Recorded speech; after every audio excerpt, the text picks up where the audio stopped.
Se eu tenho um arrependimento, né, é claro, tudo aconteceu debaixo. Eu creio que aconteceu debaixo de um tempo dele, mas eu gostaria de ter começado há uns 10, 20 anos atrás. É mesmo. É mesmo. Porque tá sendo tão... Bom é uma palavra tão pequena. Ela não é suficiente, né? É insuficiente. É uma glória. O que a gente está aprendendo sobre o Senhor, o que a gente tem aprendido sobre a realidade da igreja. Isso. Né? O porquê da igreja. Por que ela existe? Quem foi? É algo do Senhor, não é algo do homem. Foi Deus, Cristo Jesus. Criou. Foi a plenitude dele, foi o martírio, a entrega dele na cruz. Igreja é o resultado disso tudo.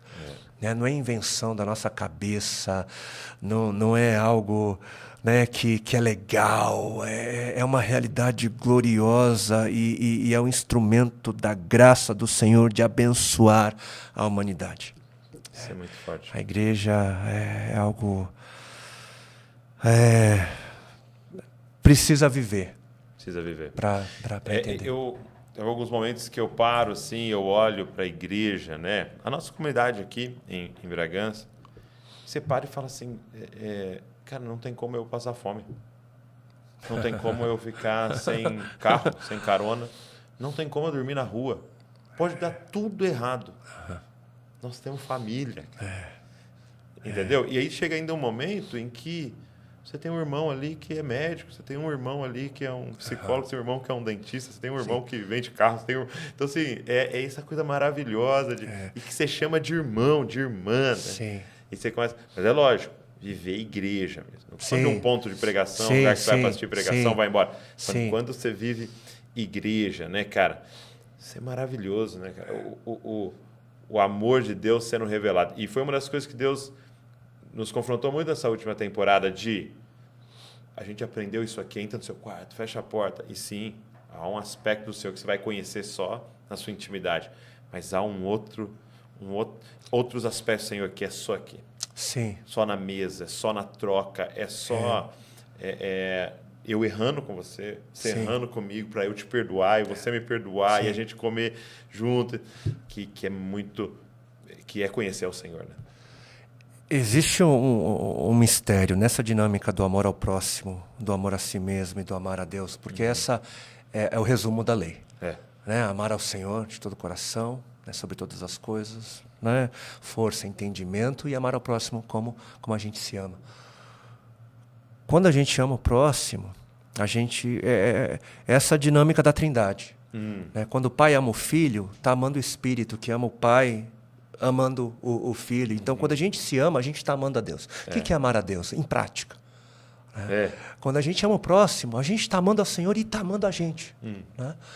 E o texto bíblico lá de João, né, o apóstolo João vai dizer, olha, você que fala que ama a Deus, a quem não vê, mas não ama o seu irmão a quem você vê, você está vivendo uma mentira.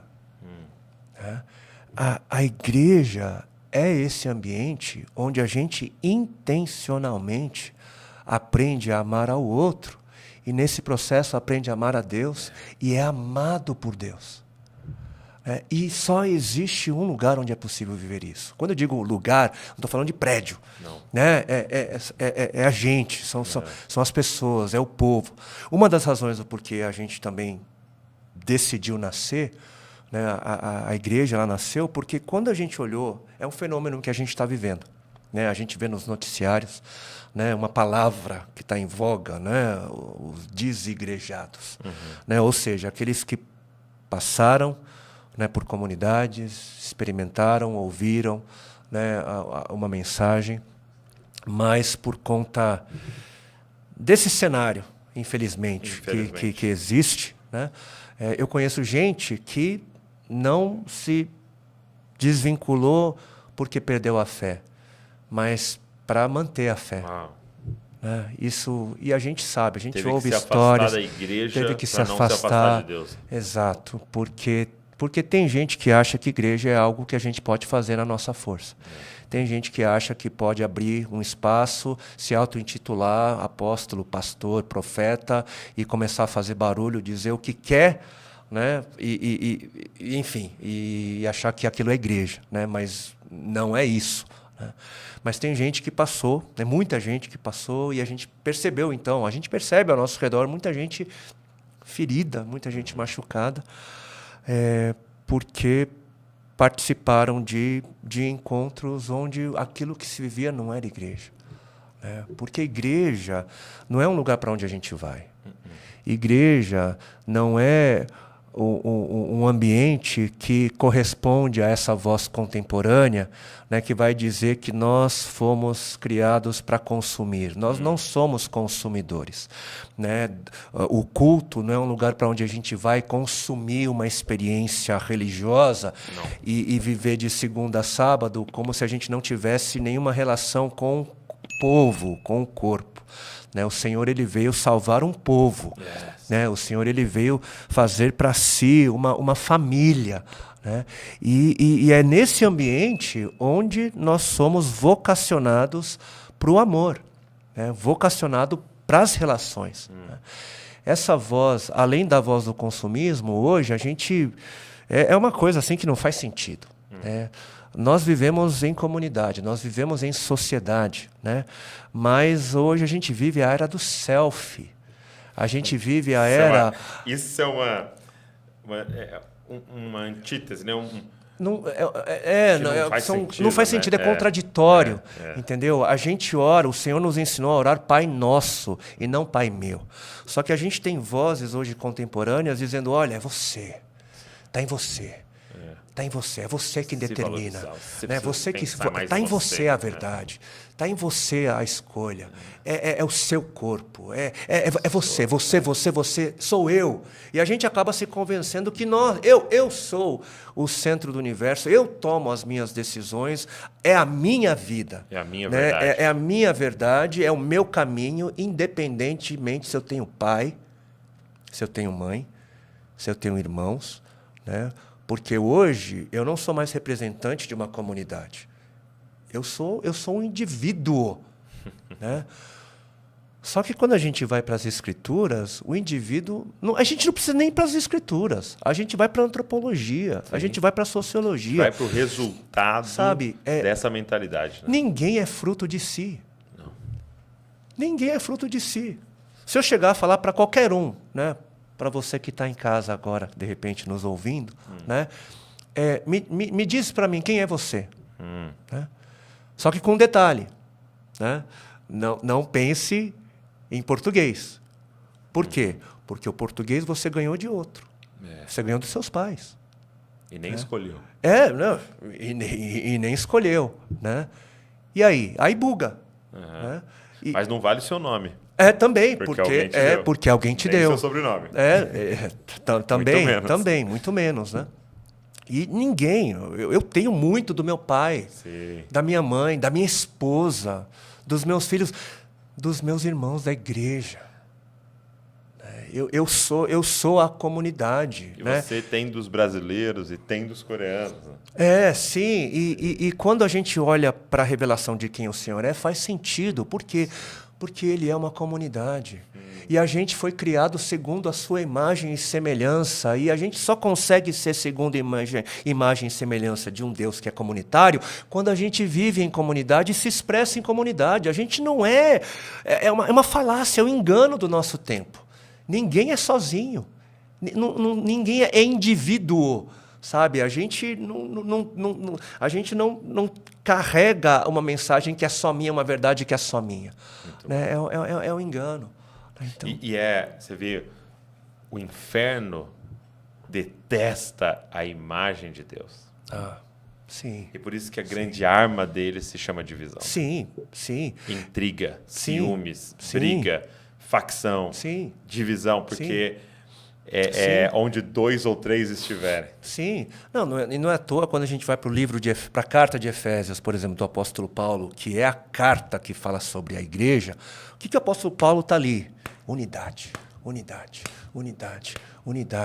Porque se a gente desfaz isso, né, a gente está indo contra a imagem daquele que nos formou. E um dos... na carta que ele manda a Corinto, ele está falando sobre divisão, né? Até aquele texto Sim, clássico, também. né? Uns estão Sim. falando que é de Paulo, Aham. outros estão falando que é de Pedro, de Cefas, outros estão falando que é de Apolo, né? Então ele está falando sobre essas facções dentro da igreja. Sim. E aí na sequência tem um texto que até a gente interpreta errado, né? Dizendo, vocês não sabem que vocês são santuários de Deus. Sim, sim. Né? E aí a gente fala, Templo. não, ó, o seu corpo é um santuário, então cuida do seu corpo. E tem outros textos para isso. Sim. Mas ali está falando que vocês, nós somos o santuário. somos o templo Aí ele do fala Espírito assim, quem destruiu o santuário de Deus, Deus o destruirá. Isso é muito forte. Quem está causando intriga entre os irmãos, quem semeia uma divisão, Deus o destruirá. Porque o santuário de Deus é sagrado. E eu fico assim, é uma dor minha quando eu olho para esses irmãos que eu vou dizer que estão num momento de transição. Né? Creem no Senhor, amam o Senhor, mas o pecado de outro não justifica o nosso. Né?